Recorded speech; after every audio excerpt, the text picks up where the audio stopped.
stand the first few weeks of the second Trump administration. Go back and listen to what Steve Bannon told PBS's Frontline in 2019. The opposition party is the media. And the media can only, because they're dumb and they're lazy, they can only focus on one thing at a time. All we have to do is flood the zone. Every day we hit them with 3 things.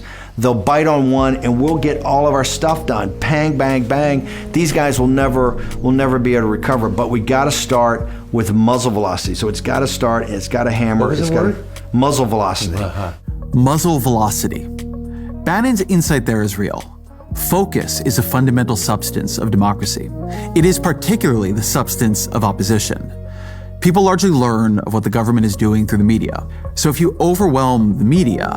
A record-setting number of executive orders. Everybody pardons. Violence, non-violence. Including assaulting police officers. Birthright citizenship. We live in unprecedented times right now. If you keep it moving from one thing to the next... So far, so good. Is this legal? If you give it too many places it needs to look. You've never been deported before? You got the feel. All at once. All federal grants and loans will be halted. Look, there is a purge happening. Frankly, unprecedented in its nature. Guantanamo. DEI. The Gulf of America. No coherent opposition can really emerge. It is hard to even think coherently. Donald Trump's first 2 weeks in the White House have followed Bannon's strategy like a script. The flood is a point. The overwhelm is a point. The message wasn't in any one executive order or announcement. It was in the cumulative effect of all of them. The sense that this is Trump's country now. It is his government now. It follows his will. It does what he wants. That he is limitless. If he says that birthright citizenship is over, then it's over. Or so he wants you to think. In Trump's first term, people said, don't normalize him. In a second, though, the task, I think, is a little bit clearer. Don't believe him. Because Trump knows the power of marketing, the power of belief. If you make people believe something is true, you make it likelier that it becomes true. He clawed his way back to great wealth by playing a fearsome billionaire on TV. He remade himself as a winner after the 2020 election by refusing to admit he had ever lost. The American presidency is a limited office. But Trump has never wanted to be president. What he's always wanted to be is king. And his plan this time is to first play king on TV. If we believe he is already king, if we believe he already has all that power, we will be likelier to let him govern as a king. We will then give him that power. Don't believe him. Trump has real powers, but they are the powers of the presidency, the powers Joe Biden had, the powers Barack Obama had. The pardon power is vast and unrestricted, and so he could indeed pardon the January 6th rioters. Federal security protection is under the discretion of the executive branch. And so yes, Trump could remove protection from Anthony Fauci and Mike Pompeo and John Bolton and Mark Milley, and even Brian Hook, this largely unknown former State Department official who's under threat from Iran, who even donated time to Trump's transition team. I would be very happy to put President Trump's record in the Middle East against any other president. All of this, it was an act of astonishing cruelty and callousness. This from a man who nearly died by an assassin's bullet months ago. As much as anything ever has been, this, to me, this was an X-ray of the smallness of Trump's soul. But it was an act that was within his official power. But the president cannot rewrite the Constitution. Within days, his birthright citizenship order was frozen by a judge, by a Reagan appointee, who told Trump's lawyers, "I have difficulty understanding how a member of the bar would state unequivocally that this is a constitutional order. It just boggles my mind." Then, a judge froze Trump's spending freeze. He froze it even before it went into full effect. And shortly thereafter, the Trump administration rescinded the entire order, in part to avoid a court case that it seemed pretty clear they would lose.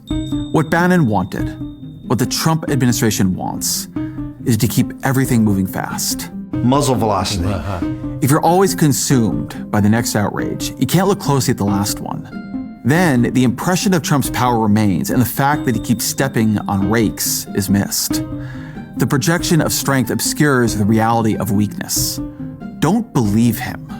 You can see this a few ways. Is Trump playing a part? Is he making a bet or is he triggering a crisis? Those, I think, are the options. And I'm not certain that even he knows the answer. Trump has always been an improviser. But if you take it as a bet, a calculation, then here is a bet he's making. Maybe this Supreme Court, stocked with his appointees, gives him powers no peacetime president has ever possessed. Perhaps all this becomes legal now that he has asserted its legality. It's not impossible to imagine that bet paying off for him. So what if the bet fails? What if Trump's arrogations of power are soundly rejected by the courts? Then comes a question of constitutional crisis. Does he just ignore the court's ruling? To do that would be to attempt a kind of coup. I wonder if they have the stomach for that. The withdrawal of the OMB order, to me, suggests they don't. Because bravado aside, Trump's political capital is thin. Gallup has Trump's approval rating at 47%. That is about 10 points beneath Joe Biden in January of 2021. Both in his first and his second terms, he entered office with approval ratings below that of any other president in the modern era. And so I thought these defenses of Trump's firings were telling. It is the belief of this White House and the White House counsel's office that the president was within his executive authority to do that. The law says he's supposed to give you 30 days notice. He didn't do that. Do you think he violated the law? Well, technically, yeah. Do you believe that it's legal? By definition, it's his administration. They work for him at the pleasure of the president. And if it's illegal, it should be legal. So then ask yourself, why isn't Trump trying to make it legal? There is a reason Trump is doing all this through executive orders rather than submitting these same directives as legislation to pass through Congress.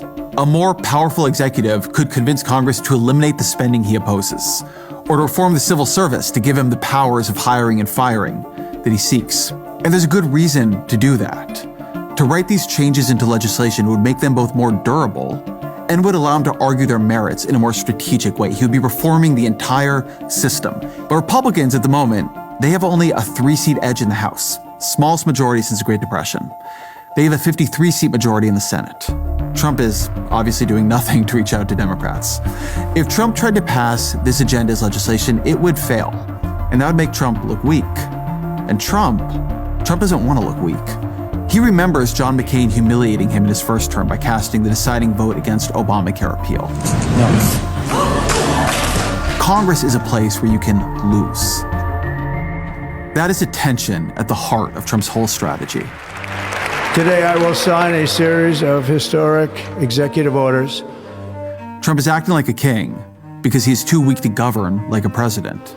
With these actions, we will begin the complete restoration of America and the revolution of common sense. This flurry of activity, it's meant to suggest the existence of a plan. But the closer you look, even at this first 2 weeks, the less true it seems. They are scrambling and flailing already.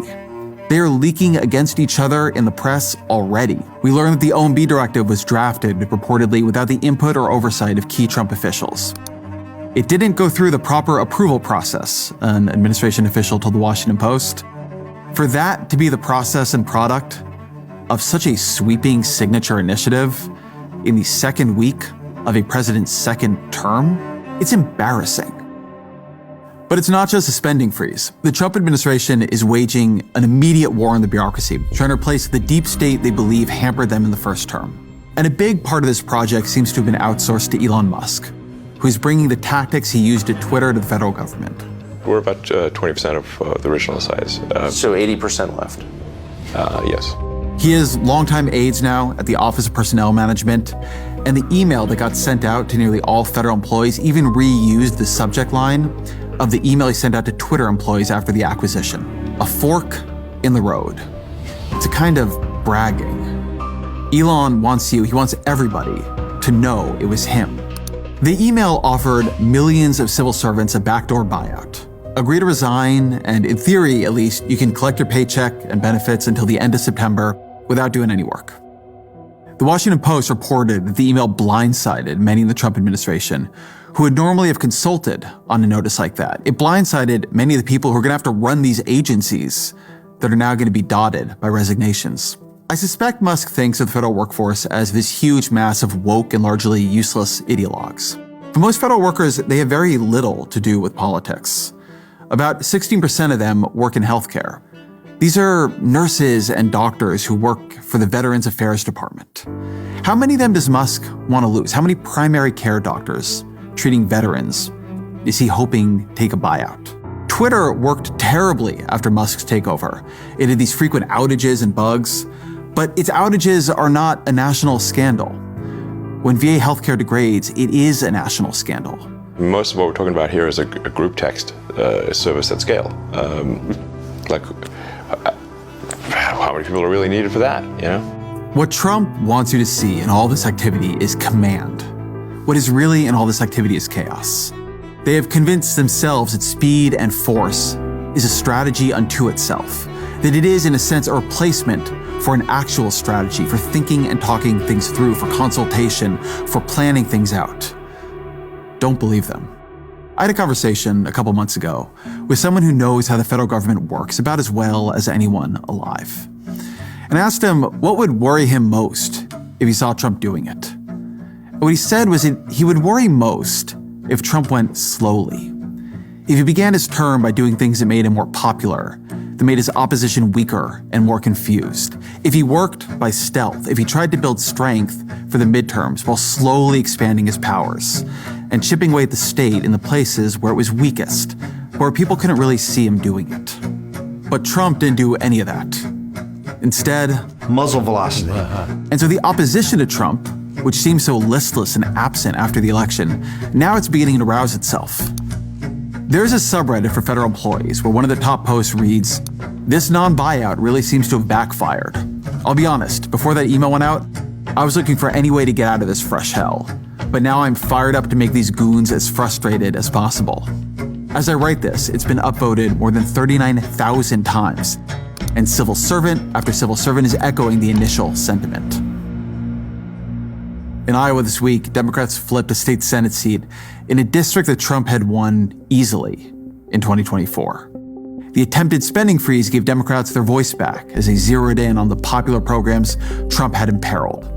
Trump isn't building support here, he's losing it. Trump isn't fracturing his opposition, he's finally uniting it. This is the weakness of the strategy that Bannon proposed and that Trump is following. It is a strategy that forces you into overreach. To keep the zone flooded, you have to keep acting. You have to keep moving. You have to keep creating new cycles of outrage or fear to keep the media and the opposition overwhelmed. But then you overwhelm yourself. They are flooding their own zone. I don't know that Trump sees his own fork in the road coming. He may believe he's a power he is claiming. That would be a mistake on his part. It would be a self-deception that could doom his presidency. But the real threat is if he convinces the rest of us to believe he has power he does not have. The first 2 weeks of his presidency have not shown his strength. He is trying to overwhelm you. He is trying to keep you off balance. He is trying to convince you of something that isn't true. Don't believe him.